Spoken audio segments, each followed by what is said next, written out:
சுவாமியே சரணமையப்பா. என்றைக்குமே சோறு சாப்பிட்ட இடத்தையும் தண்ணி கொடுத்த இடத்தையும் நம்ம மறக்கவே கூடாதுங்க. அந்த கூட்டத்துக்கும் லட்சக்கணக்கான பக்தர்களுக்கு இந்த தேவஸ்தானம் தான் கை நிறைய பிஸ்கெட்டும் கை நிறைய குடிக்கிறதுக்கு தண்ணியும் கொடுத்தாங்க. இவங்களை நம்ம என்றைக்குமே மறக்கக்கூடாது. நான் இவங்களுக்கு ஒரு மிகப்பெரிய ஒரு நன்றியை நான் சொல்லிக்கிறேன். இவங்ககிட்ட நானும் தண்ணி வாங்கி குடிச்சிருக்கேன். அந்த ஒரு நன்றியை என்றைக்குமே சபரிமலைக்கு எல்லா பக்தர்களுமே கொடுப்பாங்க. அதே மாதிரி சபரிமலையோடைய எல்லா வீடியோவுமே நான் அப்லோட் பண்ணிட்டேன். ஓரளவுக்கு எல்லாமே நான் போட்டுட்டேன். ஸோ மறக்காமல் இந்த வீடியோ எல்லாமே நீங்கள் பாருங்கள். உங்களுக்கு பிடிச்சிருந்தா லைக் பண்ணுங்கள், உங்களுக்கு பிடிச்சிருந்தா ஷேர் பண்ணுங்கள். ஸோ என்னால் முடிஞ்ச ஒரு சில நல்லதாக இந்த வீடியோ மூலிமா இந்த சபரிமலையோட பயணத்தில் நான் பண்ணியிருக்கேன்னு நான் நம்புகிறேன். ஸோ இந்த ஐயப்பனுக்கு என்னுடைய மிகப்பெரிய ஒரு நன்றிகள்.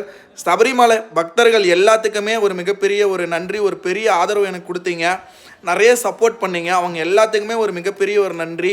கண்டிப்பாக நம்ம அடுத்த வருஷம் இதை விட ஒரு நல்ல பயணமாக ஆரம்பிப்போம்.